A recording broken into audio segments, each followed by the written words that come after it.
Hi, this is Diane Lovetobake on YouTube, and what we're going to make are cookies.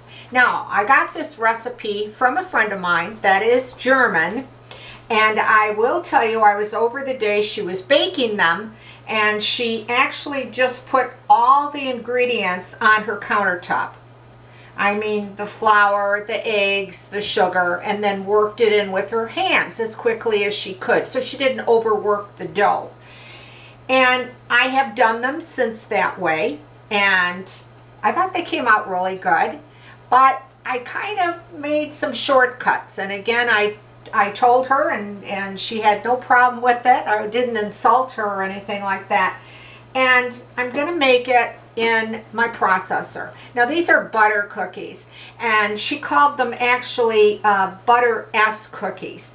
And I changed that up a little bit, but I'll explain in a few minutes, okay? So I'm going to use my processor on with my S blade, okay? And I'm going to start off with putting the all-purpose flour in, and it's 2 cups of all-purpose flour, okay?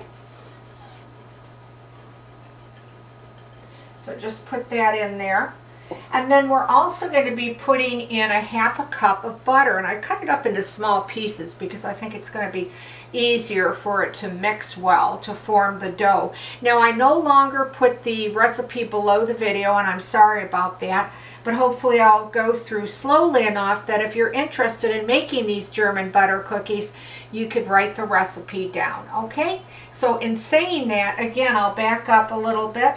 2 cups of all-purpose flour and a 1/2 cup of butter, okay? And we'll just put that in, okay? And then we're also going to be putting in 3 egg yolks. Save the whites because you'll need to beat them, because we actually are going to brush the egg whites over them and then sprinkle them later on. So let's put the eggs in. I'll just kind of separate them. And we're next are going to put granulated sugar. Now you need, after the 1/2 cup of butter, you're going to put in 1/3 cup of granulated sugar, and I'll just kind of work that all around.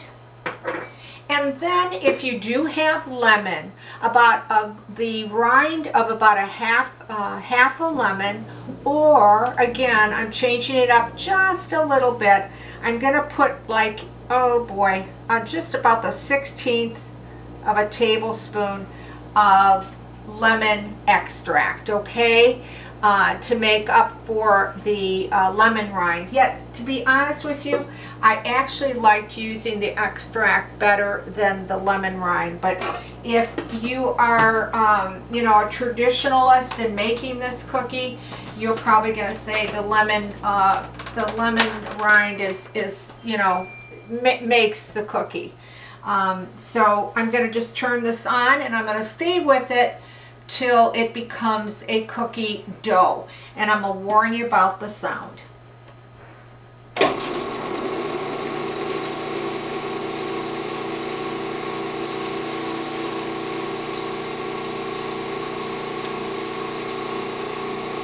Now this is going to take you a few minutes because it all has to come together, and this is another reason why I decided to make it in this, because on the countertop it is a bit messy, you know, it gets in your hands and that kind of thing, and it's very crumbly till you work with it enough that it becomes a cookie dough.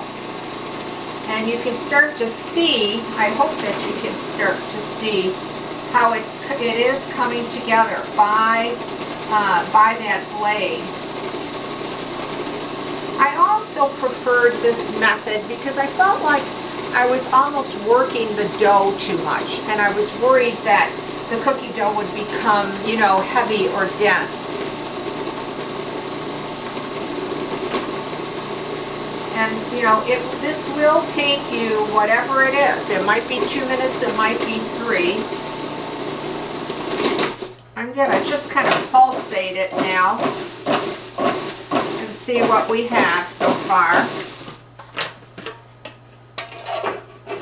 Okay, and you can see that it does form the cookie ball, okay?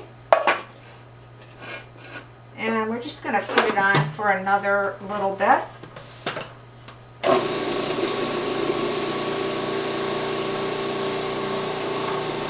Now while that's doing its thing, you will need a cookie tray or a cookie pan, and you will need to either grease it, or as I'm using my parchment paper, or use your mats, your baking mats. You're also going to need coarse sugar. I'm using actually a red color sugar today. You can use granulated sugar. I've used both, but of course sugar is probably what you prefer. Okay, and I believe this is ready to come out.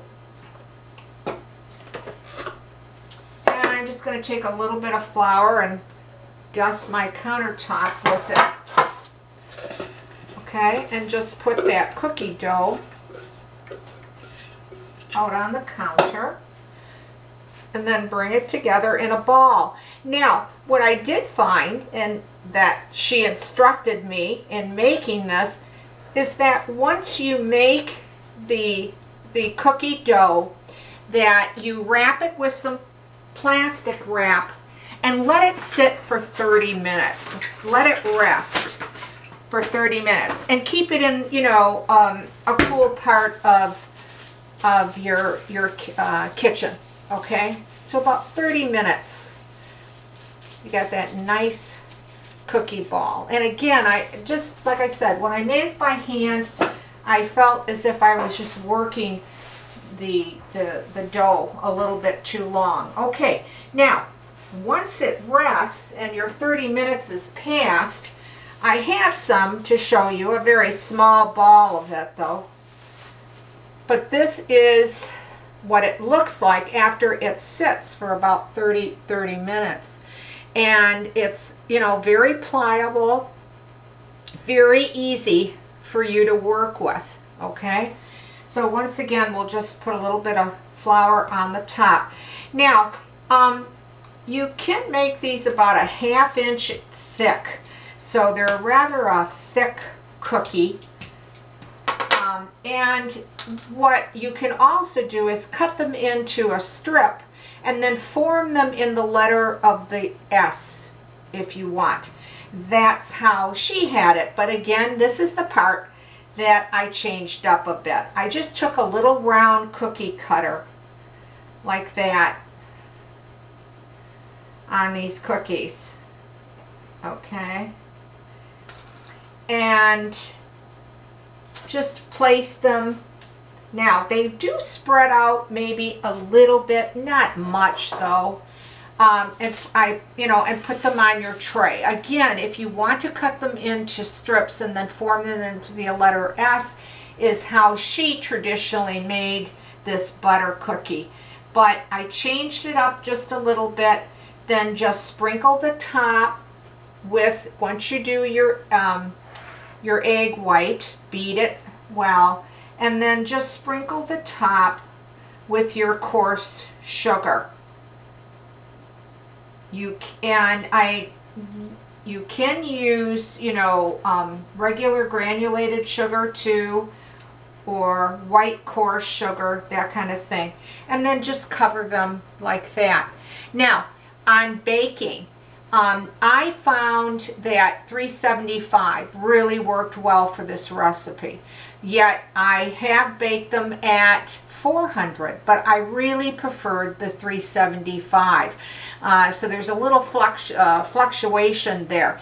Now, they generally will come up, at least mine have come up for me within about 15 minutes. It could go probably anywhere from 15 to 20 minutes. It really depends on our ovens, and our ovens are so differently. You know, I want to give you that warning of that time. Also, underneath the video, I will put down how many cookies that I got out of it. But it really depends on you if you're going to use the cookie cutter method or you're going to use, you know, the strips and turn them into S. It really depends how, you know, how big you make them and how many that you get. But I will have that underneath the video for you of how many cookies it gave me in this recipe. Now let me rinse my hands quickly because I'm working with raw cookie dough here, because I want to show you what they look like once they baked up. These butter cookies. And this is how they turned out. And I used the same cutter. This one I just used actually the white sugar, the granulated sugar, you know. As far as the cookie itself, it just has a light golden brown on the bottom. It stays more of a pale shade of a cookie. And with the sugar, of course, it makes it have, you know, more of a hard top. The bottom is also, you know, a hard bottom. And when you break into them, they're all, I would consider like semi in density. I can squeeze them a little bit, though. You'll see that they do have a moisture to them. They have a bit of a chew when you bite into them. But you really get the flavor, I think, of the eggs in there. And the sugar gives the cookie its sweetness. I think this cookie would be considered more of an adult type cookie because, you know, it seems like it's not, you know, traditionally a real sweet cookie. It is a good one, great with a cup of coffee or a cup of tea. And I hope you try this recipe, and if you do and you like it, leave a comment because I like to hear from you, and I will answer your question or your comment in a timely fashion. But I'm sorry I don't put the recipe on anymore, yet I do explain, and I don't want to bore you with that, but many people write, if I didn't say why I don't put it there, then I have to answer that. So I'm not alone on this, but I got really frustrated to see my work post and pinned and taken to different sites. People claim it's their work and it's not. And you've written a question, I can't answer you. It's so frustrated. So it's just not worth the time to do it anymore.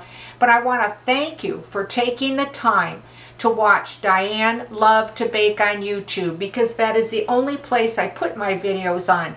So if you see them on different sites, that is not that person's work, it's mine. And I appreciate you subscribing for over, I think we're at a little over 20,000 subscribers. I can't thank you enough, and I appreciate you watching Diane Lovetobake on YouTube. Stay well, stay safe, and I'll see you soon.